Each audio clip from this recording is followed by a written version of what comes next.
दोस्तों उस्ताद जलाल चांडी जी इन यादगार महफ़िल जो हींअर चौथो कलाम ॿुधंदासीं जंहिंजा ॿोल आहिनि मिठा तोखे दिलि थी सॾे हली आ। तमामु ख़ूबसूरत कलाम आहे दोस्तो ऐं माज़ी जो तमामु मक़बूल तरीन कलाम आहे। इन जो शाइर आहे अफ़ज़ल सोलंगी। वाह जी शाइरी कई अथसि। तव्हां हिकु दफ़ो हिन खे ज़रूरु पंहिंजी चाहत सां ॿुधिजो। उस्ताद जलाल चांडी जी यादगार नायाब सदाबहार प्राइवेट महफ़िल वॉल्यूम नंबर 80 तव्हां ॿुधी रहिया आहियो। दीदार रिंद साहब जे ताउन सां जेको उस्ताद मोहम्मद बलूचिस्तान जो रहवासी ऐं उस्ताद जो शीदाई आहे। दोस्तो इन कलाम जे लाइ असांखे फरमाइश कई आहे वॾेर नूरमंद वसाण ॻोठ राबताणी ज़िले सागड़ तालुके सिंजूरे मां हाफ़िज़ मोहब्बत अली बुलेती उस्ताद मोहम्मद बलूचिस्तान खां इंजीनियर वकार अली भेलार साहब राणीपुर खां हाजी मिर्ज़ा ख़ुश्क सऊदी अरब खां मेहरदीन कोटवाल राजस्थान इंडिया खां असांजो पिरी प्यारो दोस्त शाइर अली अकबर सोलंकी मीरपुर माथेले खां। वीडियो खे लाइक कयो, कमेंट्स कयो, दोस्तनि खे शेयर कयो ऐं मुंहिंजी चैनल कामरान जानी सिंधी खे सब्सक्राइब ज़रूरु कयो।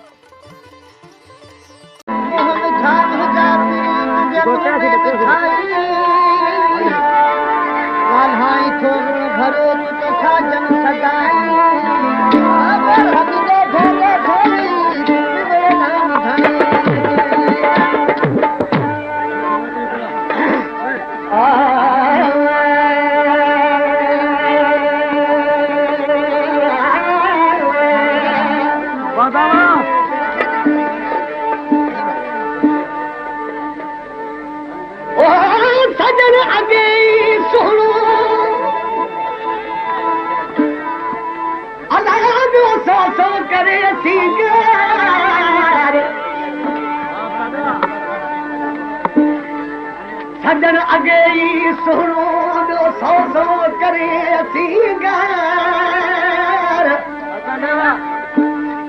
लब गुलाबी घरा नंद मोतिन जी कतार बराबर एड़ो मोहब्बत मिठो मन ठार जो कोन ॾिठो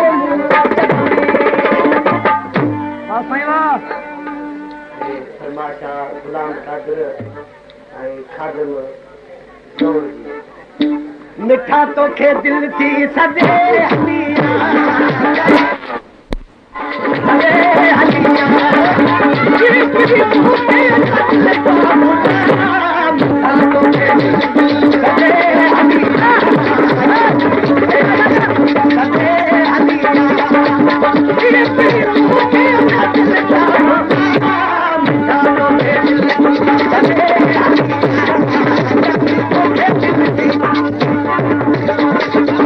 पेशकश कामरान जानी सिंधी।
दी।